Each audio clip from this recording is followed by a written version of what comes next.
하나님께서 오늘 저에게 주시는 말씀은 고린도후서 6장 1절부터 13절입니다. 같이 읽습니다.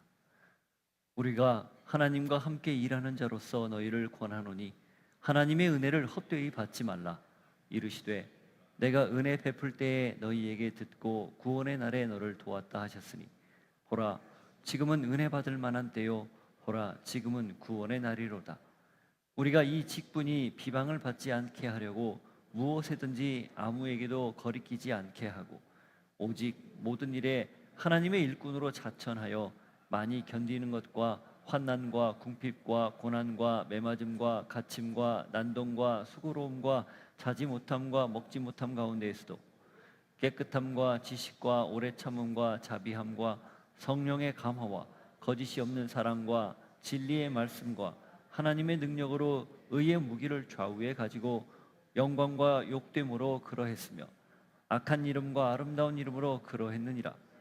우리는 속이는 자 같으나 참되고 무명한 자 같으나 유명한 자요 죽은 자 같으나 보라 우리가 살아있고 징계를 받는 자 같으나 죽임을 당하지 아니하고 근심하는 자 같으나 항상 기뻐하고 가난한 자 같으나 많은 사람을 부요하게 하고 아무것도 없는 자 같으나 모든 것을 가진 자로다. 고린도인들이여 너희를 향하여 우리의 입이 열리고 우리의 마음이 넓어졌으니 우리가 우리 안에서 좁아진 것이 아니라 오직 너희 심정에서 좁아진 것이니라. 내가 자녀에게 말하듯 하노니 보답하는 것으로 너희도 마음을 넓히라. 하나님 아버지, 하나님의 일꾼답게 사는 것이 무엇인지 오늘 말씀을 통해 깨닫게 하시고 살기를 결단하게 하옵소서. 예수 이름으로 기도하옵나이다. 아멘. 누구나 맡겨진 일이 있습니다. 해야 할 일이 있다는 뜻이죠. 태어난 이유가 있고 존재의 목적이 있습니다. 사는 목적이 있다는 거죠. 해야 할 일과 존재 목적, 이것이 지금의 나를 가장 정확하게 규정합니다. 여러분은 누구입니까? 당신은 누구인가? 라는 질문, 그리고 여러분은 무엇을 합니까? 당신이 하는 일이 무엇입니까? 라는 그 질문, 이건 곧 당신이 존재하는 목적, 그리고 당신이 왜 이 땅에 사는지에 대한 분명한 목적을 물어보는 질문입니다. 신앙의 여부를 떠나서 이 질문은 모든 사람에게 누구나 굉장히 중요한 물음입니다. 그리고 답해야 되는 물음입니다. 거기 정확하게 답을 할 때 그 인생이 헛되지 않고 의미 있고 목적한 대로 부름대로 살 수 있기 때문에 그렇죠. 그래서 인간은 날마다 내가 누구인지 무엇을 하고 사는지 물으며 살아야 됩니다. 그렇다면 만일에 그렇게 내가 무엇을 하는지를 알고 누구인지를 알았다면 태도는, 살면서의 보통의 태도는 무엇이어야 할까요? 고린도전서 4장 1, 2절에 보면 맡겨진 자가 구할 것을 이야기합니다. 충성입니다. 이 충성이라는 말이 피스토스라고 되어 있는데 피스티스라는 말이 믿음이에요. 같은 맥락에서 나왔습니다.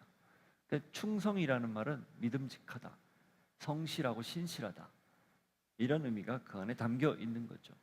따라서 무언가를 맡았다면, 내가 누구인지를 알고 무언가를 맡았다면 그 맡은 일을 믿음직스럽게 해내며 사는 것, 이게 맡겨진 자가 해야 할 일, 그리고 그렇게 사는 것이 하나님의 목적대로 사는 사람의 가장 기본적인 태도다, 이런 의미이죠. 하나님은 각 사람에게 각자에 받는 역할을 주셨습니다. 전부 주셨어요.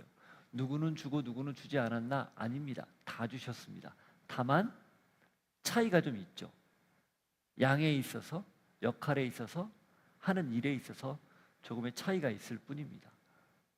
달란트 비유가 의미하는 바가 뭘까요? 왜 한 달란트, 두 달란트, 5달란트를 이야기할까요? 핵심은 다 맡겼다는 거예요. 그런데 그걸 맡은 자들의 관심은 몇 개 맡았느냐에 관심이 많죠. 왜 저 사람은 5개를 주는데 나는 하나만 줍니까? 이 하나 뭐 가진들 안 가진들 별 의미 없으니 나는 묻어둘게요. 이게 문제였던 거죠.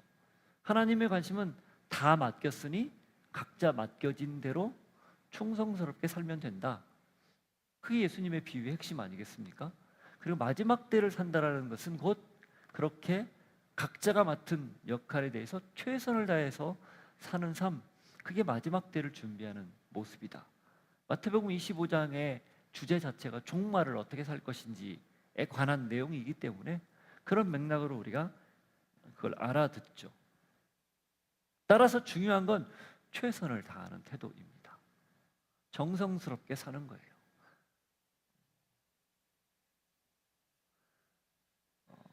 바울이 지금까지 이 고린도 후서를 통해서 자신의 정체성을 밝혔어요. 정체성이 뭐였죠? 새 언약의 일꾼, 복음을 전하는 일꾼으로 나는 부름받았다. 그게 바울의 자기 정체성이었습니다. 그 복음을 전하는 자의 그 정체성을 가지고 그가 살아가는 모습, 첫 번째는 나는 굉장히 연약합니다. 부족합니다. 그러니 하나님의 그 강함, 하나님의 도우심, 그래서 연약하지만 하나님의 보배, 그 예수 그리스도를 담는 그릇으로 살아가기를 소망합니다. 그게 그가 그 정체성을 살아내는 방법 중에, 태도 중에 하나였어요. 두 번째는 뭐였죠? 다 잊어버렸죠? 화목하게 하는 직분을 받았다. 사도라는 것은 곧 내가 부름받은 이유는 화목하게 하는 직책, 하나님과 나 사이에, 하나님과 사람들 사이에, 그리고 나와 사람들 사이에, 나와 이웃들 사이에 서로 간에 중간에 막힌 땀을 허물고 하나가 되는 그 역할을 내가 먼저 하고 나누기 위해서 내가 부름을 받았다. 그게 사도다라는 이야기를 지금 해왔습니다. 이유는 단순해요. 고린도 교회와 바울 사이에 지금 적잖은 분쟁, 갈등이 있었기 때문이죠. 그래서 편지를 계속 썼고 방문을 연거푸했던 거예요. 왜? 하나가 되기 위해서. 그러니 그의 가장 중요한 역할 중에 하나가 십자가의 의미 중에 핵심, 하나님과 우리를 하나로 만드신 그 화목하게 하신 역할, 지금 나는 수행하고 있고 그게 고린도 교회의 성도들 당신들에게서 나타났으면 좋겠다, 이 마음으로 지금 고린도서를 쓰고 있는 거죠. 그러면 그 화목하게 하는 직분을 맡았다면 그 다음 어떻게 해야 될까? 그 맡겨진 자에게 해야 할 태도가 있는데 일꾼답게 화목하는 직책을 받은 사람답게 처신하고 살아내야 된다. 그게 오늘 말씀입니다. 바울이 고린도 성도들을 향해서 거침없이 단호하게 그러나 겸손하고도 온유하게 이 내용을 드러내요. 자신의 경험을 이야기하면서 하나가 되기를, 화목하기를 그렇게 오늘 권면합니다. 자, 그래서 1절에 화목하게 하는 직분을 맡았기 때문에 이런 태도를 취해야 된다라고 언급하며 시작을 해요. 6장 1절, 우리가 하나님과 함께 일하는 자로서 너희를 권하노니 하나님의 은혜를 헛되이 받지 말라. 어떻게 하라고요? 은혜를 헛되이 받지 말라. 하나님의 은혜를 베푸셨는데 그 은혜를 헛되이 받는다. 무슨 의미일까요? 지금 고린도 교회 안에 있었던 큰 문제들, 분파, 분쟁, 서로 소송하는 것, 음행, 우상숭배, 이런 여러 문제들, 그리고 예배 안에서 벌어지는 여러 가지 갈등들, 은사가 있네 없네, 내가 가진 은사가 크네 작네, 이런, 그리고 성만찬을 하는데 그 가정 형편에 따라서 먹는 양이 적네 많네 좋네 안 좋네, 이런 문제들, 이런 것들이 교회 안에 버젓이 지금 자행되고 있는 것들은 사실 은혜를 헛되이 받는 것과 다름없다. 지금 바울이 이렇게 이야기를 하는 거죠. 그러면서 헛되이 받지 말라. 하나님이 주신 은혜를 온전하게 제대로 그 원래 주신 은혜를 그대로 있는 그대로 왜곡하지 말고 받아라, 이렇게 말을 하는 거예요. 그런데 어떤 입장에서 이렇게 권면합니까? 거기 앞에 보면 하나님과 함께 일하는 자로서 이렇게 되어 있습니다. 하나님의 다른 말로 동역자로서, 내가 하나님과 함께 일하는 하나님의 파트너로 당신들에게 권면합니다, 이런 의미예요. 그런데 원문에는요, 하나님과 함께라는 말이, 하나님이라는 말이 없어요. 그냥 내가 함께 일하는 자로서 이렇게 돼 있어요. 그런데 개역 성경이나 그리고 뭐 NIV나 다른 성경들을 보면 여기에 하나님이라는 말을 덧붙여 놨어요. 고린도전서 3장 9절이나 그리고 지난 시간에 봤던 후서 5장 18절부터 20절까지 내용을 쭉 보면 바울이 자신이 하나님과 동역자 관계라는 사실을 계속 밝혀왔어요. 그런 걸 감안해서 자연스러운 문맥으로 이렇게 첨언한 걸로 볼 수가 있습니다. 그 원문에 하나님이 있든 없든 내용으로 보면 하나님의 동역자라는 바울의 자기 의식이 분명했기에 이런 말을 하는 거죠. 바울이 그러면 이렇게 하나님과의 동역자 의식이 강했기 때문에 결과적으로는 어떻게 해요? 하나님의 은혜도 헛되이 받지 말라, 이렇게 도전하는 겁니다.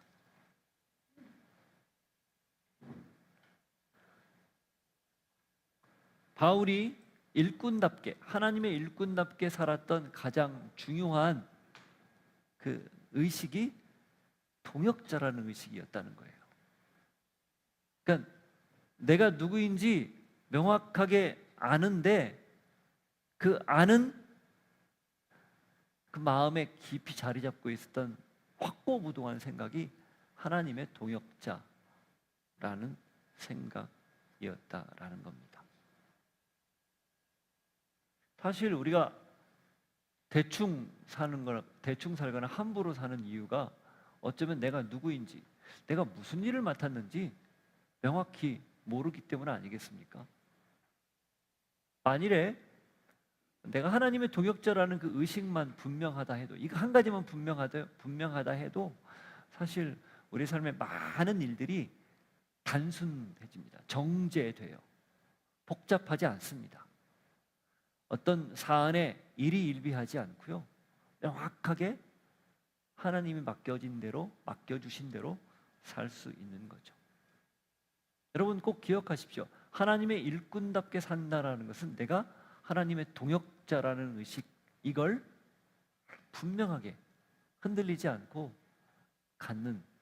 지니고 있다라는 거, 그게 바로 하나님의 일꾼답게 사는 거고 동역자로 사는 모습이라는 것을 기억하길 바랍니다. 그래서 바울이 이사야 49장 8절을 인용해서 다음과 같이 이야기합니다. 2절, 이르시되 내가 은혜 베풀 때에 너희에게 듣고 구원의 날에 너를 도왔다 하셨으니 보라 지금은 은혜 받을 만한 때요, 보라 지금은 구원의 날이로다. 여기 이사야 49장, 내가 은혜 베풀 때에 너희에게 듣고 구원의 날에 너를 도왔다, 이 말씀이 뭘까요? 한번 보시죠. 이사야 49장, 예루살렘의 회복과 관련된 메시지를 선언할 때 했던 이사야의 예언이죠. 하나님의 마음입니다.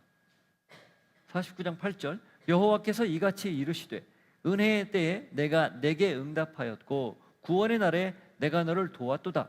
내가 장차 너를 보호하여 너를 백성의 언약으로 삼으며 나라를 일으켜 그들에게 그 황무하였던 땅을 기업으로 상속하게 하리라.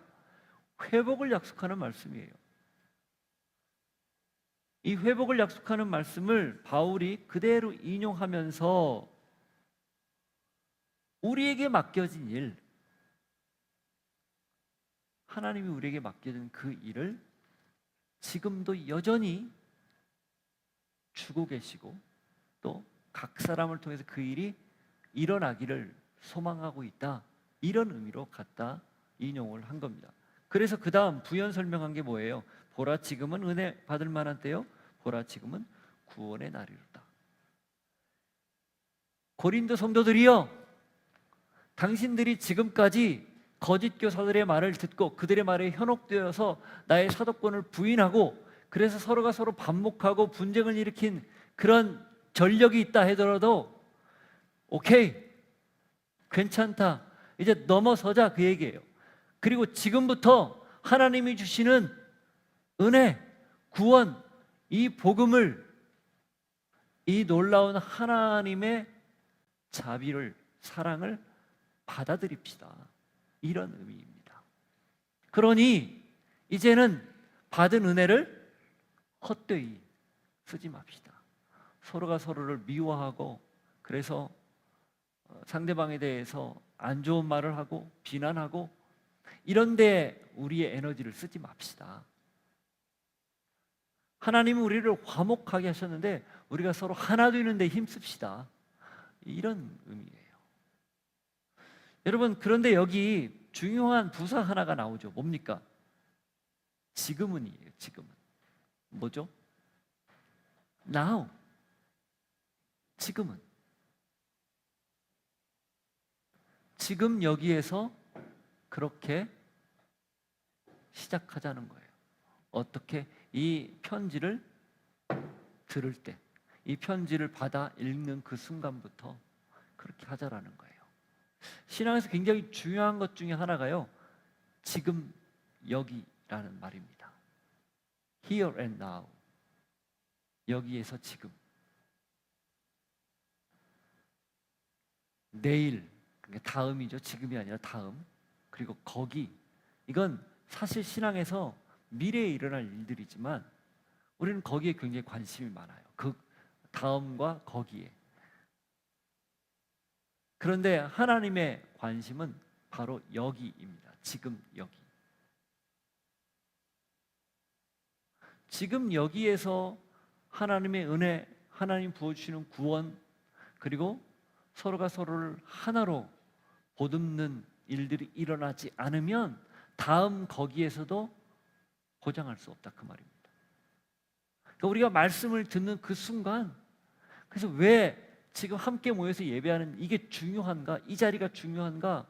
꼭 모여야 된다, 교회에 나와야 된다, 예배 드려야 된다, 이런 걸 떠나서 함께 현장에서 하나님의 음성을 듣기 때문에 중요한 거예요. 확장하면 어때요?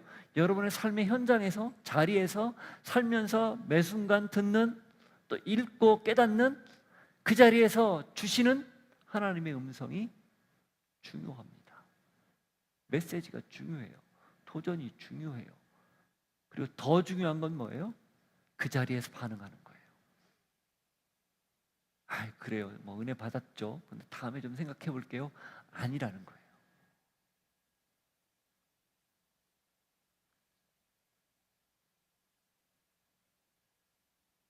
지금 없이 다음 없습니다.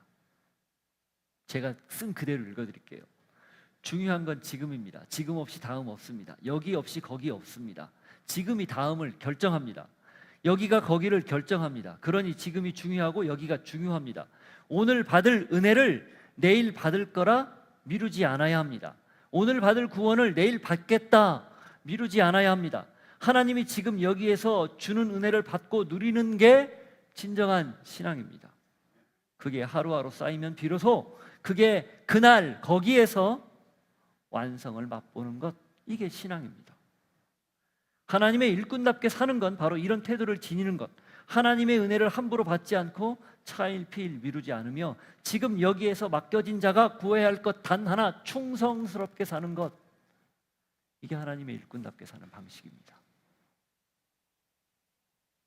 어떻습니까? 이게 여러분 앞에 도전이 됩니까? 그래서 신앙은 여기가 중요한 거예요. 지금이 중요한 겁니다. 부디 하나님이 여러분에게 들려주시는 그때, 그 자리에서 땅 하고 도장 찍고 결정하고 그렇게 살아낼 수 있기를 바라요.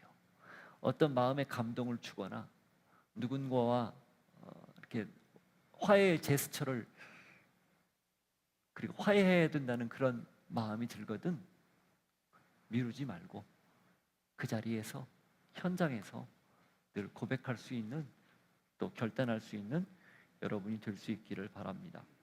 바울이 이런 태도를 지니고 살면서 그가 하나님의 일꾼답게 살고 있었는데 이렇게 고백을 하죠. 3절 한번 보십시오. 우리가 이 직분이 비방을 받지 않게 하려고 무엇에든지 아무에게도 거리끼지 않게 하고. 자, 바울의 평소의 태도가 여기 나옵니다. 뭐라고 되어 있습니까? 이 직분이 비방을 받지 않게 하려고. 이 직분은 어떤 직분이죠? 사도직이에요. 화목하게 하는 직분입니다. 하나님의 일꾼다운 그 역할로 살아가는 직분이에요. 그게 어떻게 해요? 비방받지 않게 하려고. 예수 믿는 사람 왜 저래? 한마디로 그 말 안 들으려고.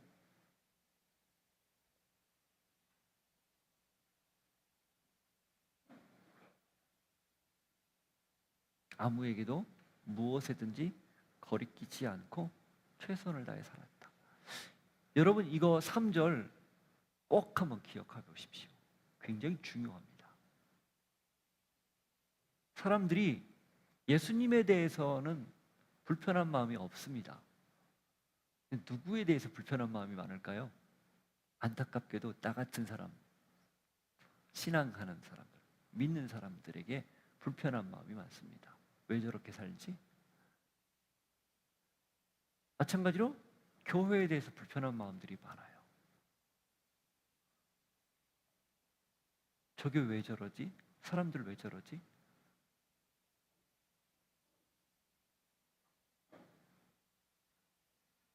그러니 이 말씀이 우리에게 어느 때보다 중요하지 않겠습니까?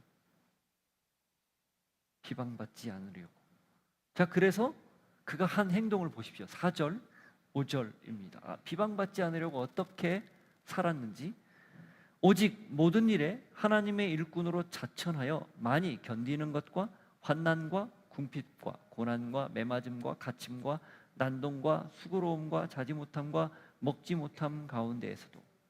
거기 보면 바울이 하나님의 일꾼으로 자천하여 하나님의 일꾼으로 스스로 자원해서 하나님의 일꾼으로 내가 스스로 인정하고 하나님을 믿는 사람답게 그리스도인답게 살면서, 그런 뜻이죠.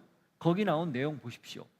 웬만한 사람이 겪을 수 있는 모든 종류의 수고와 고난, 어려움을 총망라한 경험을 이야기합니다.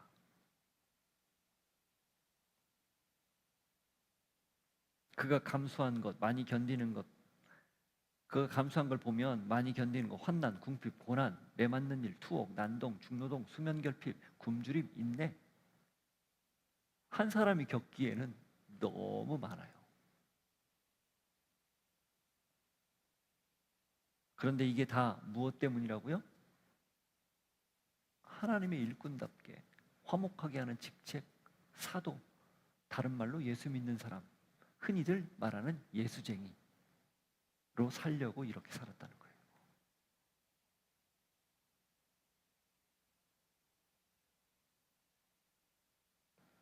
제가 지난 금요일 날 저희 아버지 기일이어서 어머니를 모시고 이제 아버지 계신 데를 가는데, 그 어머니 모시고 차 안에서 이런저런 얘기를 하다가 어머니가 짧게 내가 예수 믿는데 함부로 살면 안 되지, 이런 비슷한 말씀을 하셨어요. 예수님, 어머니가 하는 일에 그렇게 힘들게 그렇게 하세요. 조금 여유롭게 하면 어때요? 아니야, 내가 예수 믿는 사람이기 때문에 제대로 잘해야 돼. 그래야 다른 사람들에게 누가 되지 않아. 그러니까 예수님이 누가 되지 않아. 이런 말씀을 하시더라고요. 야, 훌륭한 어머니 아니세요? 지금 유튜브로 보고 계실 건데 참 감동이 있었어요. 감동도 있었지만 부끄러웠죠. 저는 나는 목사로서 그냥 대충 살라고 얘기하는데 어머니는 그래 살 수 없다 말하는 그게 바로 이런 표현들, 이런 모습들 아니겠습니까? 흔히들 믿으면 만사형통이라는 말을 합니다. 그죠? 많이 들어봤죠? 그리스도인들이 좋아하는 사자성어 중에 하나예요. 만사형통.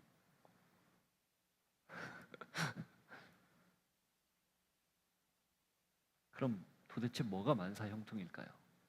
여러분, 우리가 생각하는 만사형통은 뭡니까? 내가 바라는 대로 잘 되는 것, 그래서 잘 먹고 잘 사는 것, 사람들에게 자랑거리로 내세울 만한 것들이 많아지는 것, 사람들을 내가 원하는 대로 부리고 자신의 영향력 아래 두는 것, 그리고 떵떵거리고 사는 것, 보란 듯이 사는 것, 이게 만사형통일까요? 그렇죠. 기왕이면 다홍치마라고 얼마나 좋아요? 그런데 우리 인생이 과연 그럽니까? 다 그렇습니까? 아니죠. 하나님의 뜻대로 사는 것. 그래서 그 뜻대로 살려다 보니 때로는 잘 먹지도 못하고 잘 살지도 못하는 것. 그럼에도 불구하고 뜻대로 살려고 몸부림치는 것. 하나님을 자랑거리로 내세우는 것. 다른 사람을 섬기기 위해서 기꺼이 낮아지고 겸손하게 무릎 꿇고 치욕과 수욕과 어려움들을 감수하는 것. 내가 원하는 대로 되지 않아도 그 안에서 하나님을 붙들고 사는 것. 비록 환난과 고난을 겪고 있지만 하나님을 향한 믿음을 더 굳게 세우며 하루하루 버티는 것. 잘 사는 것이라고 얘기 안 했어요. 버티는 것. 힘겨우니까. 이 모든 보상을 하나님이 내가 너를 안다 라고 말씀하시는 것 딱 하나로, 그래서 하나님이 하실 것이기에 궁극적으로는 이 땅에서의 삶을 저 하늘의 삶으로 다 갚아주실 것이기에 하루하루 견뎌내는 것, 이게 만사형통 아닙니까?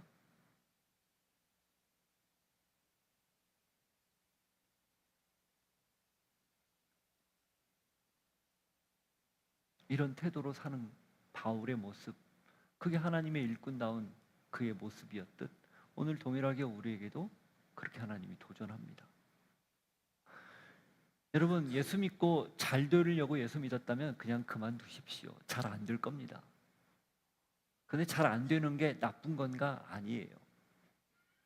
거기에 하나님이 함께 하시고 지금은 알 수 없지만 하나님이 당신의 선한 뜻을 언젠가 드러낼 것이기 때문에, 보여줄 것이기 때문에 끝까지 하나님 한번 붙들고 사는 것, 이게 예수 믿는 목적이에요. 그리고 그렇게 살다 보면 어느 순간 하나님 곁으로 가 있는 거죠. 복음의 변질은 이 현세에서 잘 먹고 잘 살라고 강조하고 이야기하는 데서 왔습니다. 성경 어디에도 하늘에 보물을 쌓으라고 그랬지 이 땅에 보물 쌓으라고 한 적이 없습니다.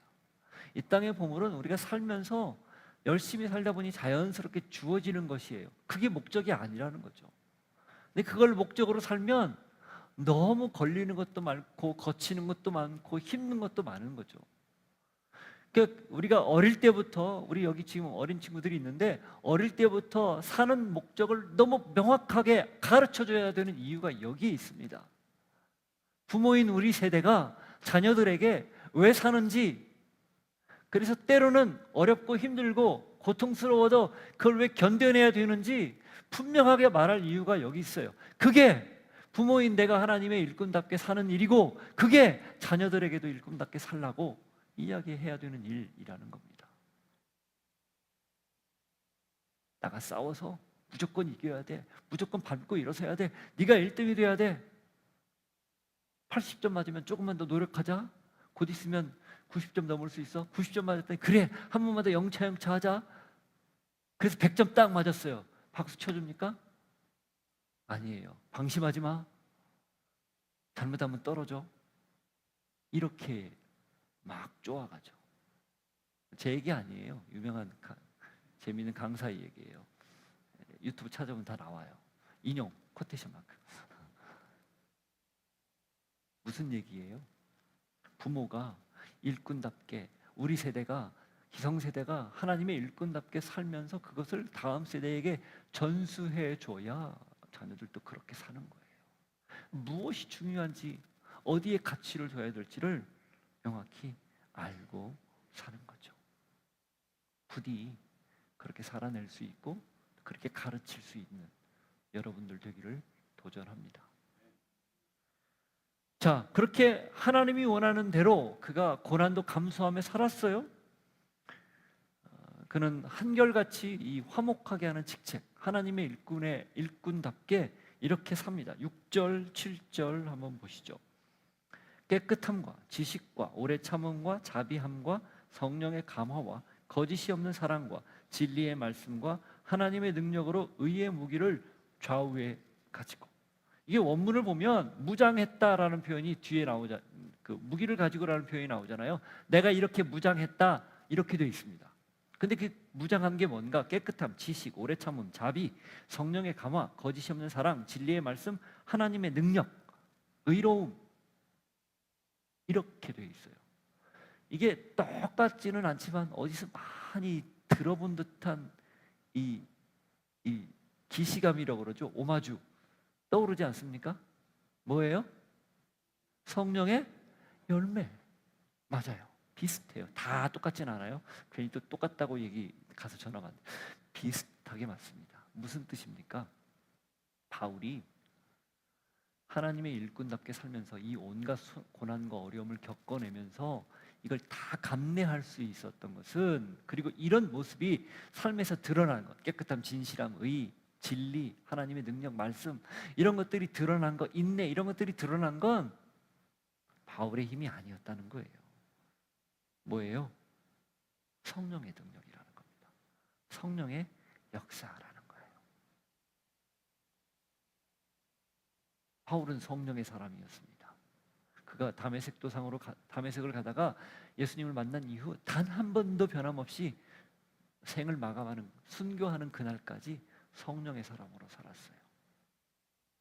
요즘 우리가 갈라디아서 아침에 묵상하고 있는데, 그 아라비아 광야로 가서 그가 그토록 깊이 하나님을 묵상하고 성령으로 사로잡혀서 그가 전문적으로 알았던 구약이 예수 그리스도를 지칭한다라는, 다 예수님께 향한다는 사실을 깨닫고 복음의 비밀을 알고 나서 단 한 번도 변함없이 일관되게 살았습니다. 성령의 능력으로.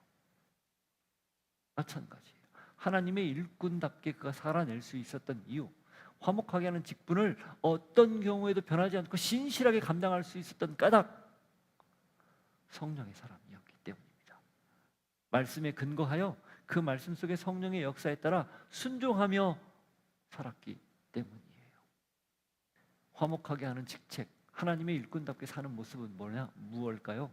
성령의 사람입니다. 내가 내 힘대로, 내 생각대로, 내 경험대로, 내 지식대로 살겠다, 이걸 이겨내겠다, 쉽지 않아요. 매 순간 우리의 양심 안에 역사하시는 그 성령의 음성, 성령의 그 깨닫게 하시는, 거기 깨어 있어야 살아낼 수 있는 거죠. 그래야 내가 손해를 봐도, 어려움을 겪어도, 힘든 일을 당해도, 누군가에게 비방을 받아도 그걸 넘어설 수 있는 거예요. 물론 잘 안 되죠. 그러니 하나님 앞에 겸손하게 엎드리는 것 아니겠습니까? 바울이 그러면서 한 번 더 부연 설명을 해요. 8절 앞부분인데요. 이러 한번 보시죠. 영광과 욕됨으로 그러했으며 악한 이름과 아름다운 이름으로 그러했느니라. 여기 의의 무기를 가지고 이렇게 열심히 사는데, 그 다음 이 8절 앞부분 영광과 욕됨, 그리고 악한 이름과 아름다운 이름, 이게 도대체 무슨 뜻일까요? 영광과 욕됨이라는 말, 이것은요 존중과 배척이라는 말로 이해하면 됩니다. 영광은 존중을 받았다는 뜻이고요, 욕됨은 배척받았다. 영광을 받거나 배척을 받거나, 혹은 사람들에게 존중을 받거나 배척을 받거나 상관없이 이렇게 살았다, 그 말이에요. 그 다음 악한 이름과 선한 이름이 나오죠. 그건 뭐예요? 사람들이 칭찬을 하거나 비난을 하거나, 이런 뜻입니다. 칭찬이나 비난에 상관없이 6절, 7절 모습으로 살았다, 그 말이에요. 3절을 기반으로, 3절 일꾼답게 비방받지 않으려고 6절, 7절에 나오는 그 모습대로 살아냈다, 그겁니다. 바울의 태도는 사람들의 평가나 사람들의 어떤 인정, 존중 관계 없었어요. 그들이 비난을 하든 아니면 존중을 하든 받아들이든 받아들이지 않든 칭찬해 주든 아니면 비방하든 상관없이 한결같이 이렇게 살았다는 거예요. 칭찬하고 존중하면 좋아서 열심히 하다가 비방하거나 다른 소리 들으면 의기소침해서 물러서는 그런 태도 아니었다라는 거죠. 우리하고 좀 다르죠? 바울은 바울입니다. 우리는 우리고, 그러나 우리는 우리라고 스스로 정당화할 수는 없어요. 믿음의 선배가 그랬다면 우리도 그럴 수 있다라는 그런 도전이죠.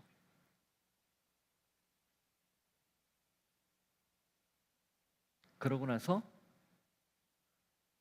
그럼에도 불구하고 8절 후반부부터 10절까지 그가 어떻게 살았는지 또 고백을 합니다.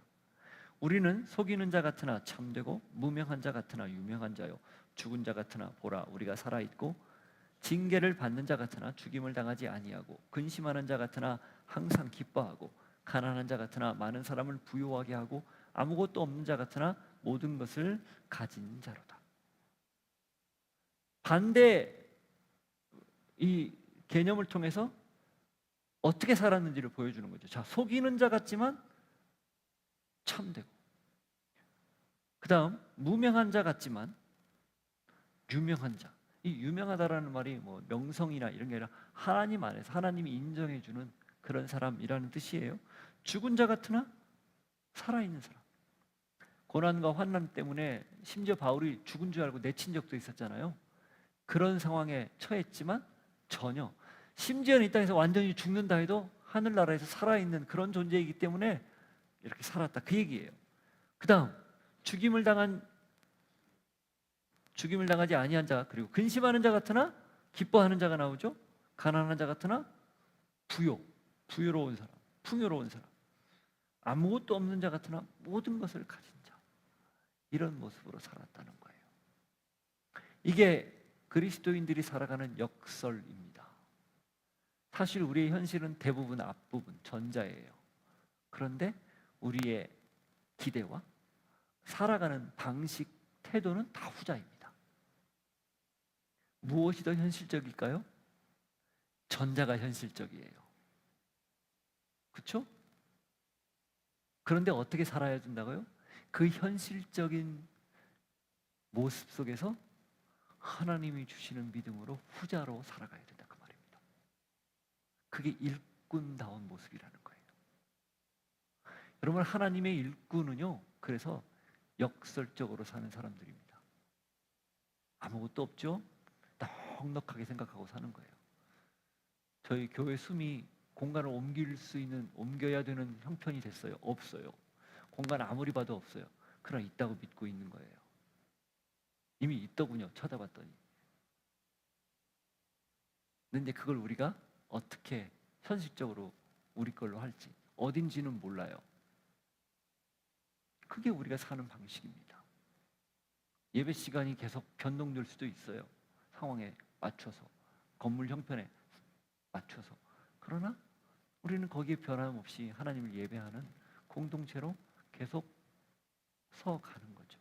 신앙도 마찬가지입니다. 그러니 현실에서 너무 매이지 마시고 지금 이 자리에서 하나님 주시는 말씀을 붙들고 당당하게 넘어설 수 있는 믿음의 고백 모두에게 있기를 바랍니다. 그게 일꾼답게 사는 모습입니다. 자, 바울이 그렇게 강조를 했어요. 이유가 뭘까요? 11절 이하에 나오는 내용 때문에 그렇습니다. 사실 이게 바울이 하고자 하는 마음, 오늘 메시지의 핵심이에요. 자, 11절부터 보시죠. 고린도인들이여, 너희를 향하여 우리의 입이 열리고 우리의 마음이 넓어졌으니. 이게 무슨 뜻일까요?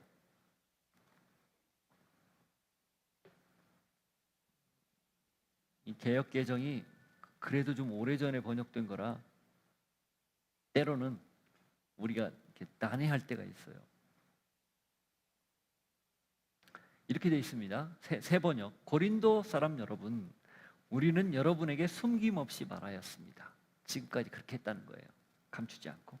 우리는 마음을 넓혀 놓았습니다. 약간 완곡어법을 쓴 건데 이런 표현입니다. 나는 마음을 열었다. 무슨 뜻일까요? 당신들이 나를 배척하고 나의 사도권을 부정하는 이 현실 괜찮다. 나는 마음을 이미 활짝 열었어. 나는 당신들과 하나 될 마음의 준비가 돼 있어. 이 뜻이에요. 소통하려고 준비했어. 고린도 전전서를 썼다고 그랬어요. 고린도 전서를 썼어요. 그리고 눈물의 편지를 썼습니다. 이미 3번이나 편지를 썼어요. 그죠? 그리고 2번이나 방문을 했어요. 고린도 처음 개척했을 때, 그리고 급작스럽게 눈물의 편지를 보내고 바로 배편으로 갔다가 돌아왔던 적이 있었죠. 이 바울의 이런 노력들이 무엇을 의미할까요? 사실 바울은 시종 변하지 않았습니다. 지금 마음을 넓힌 게 아니에요. 처음부터 이미 열려 있었던 거죠. 소통하고 싶다는 거예요.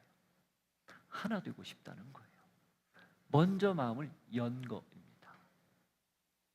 자, 그런 다음 뭐라고 합니까? 그런데 이렇게 약간 쫌생이 같기도 하지만 12절에 이렇게 되어 있어요. 보시죠. 너희가 우리 안에서 좁아진 것이 아니라 오직 너희 심정에서 좁아진 것이니. 이게 무슨 말입니까? 또 읽어드릴게요. 이게 3번역으로 읽어드릴게요. 우리가 여러분을 옹졸하게 만드는 것이 아니라 여러분의 마음이 옹졸한 것입니다. 좀 더 확실하죠? 그러니까 우리가 당신들의 마음을 그렇게 만든 게 아니라 여러분 마음이 그렇게 옹졸합니다. 거짓 교사들 말을 듣고 나를 내 사도권 부인하면서 그렇게 나에 대해서 부정적인 생각을 합니까? 약간 마음이 좁은 듯한 느낌의 뉘앙스가 있어요. 이게 그 다음 13절 때문에 그렇습니다. 13절 한번 보시죠. 내가 자녀에게 말하듯 하노니 보답하는 것으로 너희도 마음을 넓히라. 내가 부모의 심정으로 너희에게 부탁하는데 그 말에 부응하는 그런 셈 치고 한번 들어줘. 제발 마음 좀 열어줘. 이런 뜻이에요. 제가 13절도 읽을게요. 나는 자녀들을 타이르듯 말합니다. 보답하는 셈으로 여러분도 마음을 넓히십시오. 이렇게 돼 있어요. 자, 이 11절부터 13절의 내용이 뭔지 알겠습니까? 서로 마음 열고 소통하자, 그 얘기입니다. 화목하게 하는 직책의 그 역할, 드러나는 열매, 이게 뭐예요? 소통이에요. 마음 열고 교제하는 것. 지금 바울이 고린도 교회를 3번째 방문하기 전에 이 고린도 후서를 써 보내면서 간절한 마음을 담는 게 그들이 마음을 열고 제발 나를 좀 잘 받아들여 주셨으면 좋겠다, 이런 거였거든요. 지금 그걸 표현하는 거예요. 하나님의 일꾼이라는 것, 일꾼답게 산다라는 것은 바로 여기 이 내용과 같습니다. 소통하는 거죠. 끊임없이 마음을 열고. 자, 그런데 누가 먼저 열어요? 내가 먼저. 바울이 먼저 마음을 열듯 그러나 당신들도 열었으면 좋겠습니다. 부탁했듯 먼저 그렇게 열고 소통하는 겁니다. 기억하세요. 소통은 나부터 시작하는 겁니다. 십자가가 사람과 인간 사이를 열어놓는 소통이었죠. 그 소통 누가 먼저 했습니까? 하나님이 먼저 했어요. 구원은 소통이에요. 하나님과 인간이 하나가 되는 그 구원의 길을 누가 열었습니까? 하나님이 열었어요. 그리고 심지어는 그 믿음을 갖게 하는 것조차도 하나님이 선물로 주시는 거예요. 다 하나님이 주도권을 가지고 먼저 하신 거예요. 그대로 적용하면 내가 하나님의 사람으로서 화목하게 하는 직책, 하나님의 일꾼답게 살아내려면 어떻게? 나로부터 시작하는 거예요. 나부터. 바울이 그랬듯. 그게 일꾼다운 모습입니다. 어떻습니까? 부담스러워요. 사실 저도 부담스럽더라고요. 이 말 생각하는데 쉽지 않아요. 자존심도 꺾어야 되고 많이 내려놔야 되는 일이더라고요. 그런데 그게 시작입니다. 그렇지 않으면 시작 안 돼요. 당신이 먼저 나에게 그렇게 다가오시죠. 그건 그 사람 문제예요. 하고 안 하고는.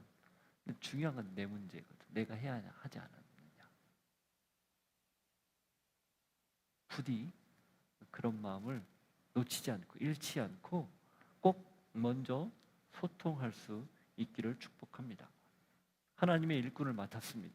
하나님의 화해하는 직분, 그것을 우리가 맡았습니다. 일꾼다운 삶이 뭘까? 은혜를 첫 번째 헛되지 않게, 그리고 그 은혜가 주어지는 지금 결단하고 하나님 앞에 반응하는 것, 이게 필요합니다. 고난과 수고 기꺼이 감내해야 합니다. 어쩌면 고난과 수고는 하나님이 주시는 진정한 복 그 자체 아닌가, 심지어는 그렇게까지 생각할 정도로 그걸 우리가 기꺼이 감수해야 합니다. 그리고 늘 변함없이 한결같은 모습으로 사람들의 평가나 말에 흔들리지 않고 일관된 모습으로, 녹록하지 않지만 그 녹록하지 않은 현실 속에서 하나님의 은혜를 사모하며 사는 것, 그게 일꾼다운 삶입니다. 결론적으로 소통하는 삶입니다. 막힌 것이 없이 서로를 존중하며 하나 되기를 힘쓰며 사는 것, 그게 하나님의 일꾼다운 삶입니다. 그런 복이 여러분 모두에게 삶의 현장에 나타날 수 있기를 축복합니다.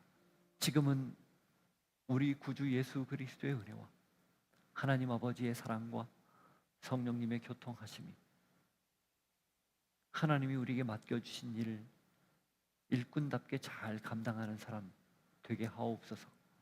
결단하고 고백하는 주의 백성들 머리 위에, 삶의 자리 위에 함께 하시기를 간절히 축원하옵나이다. 아멘.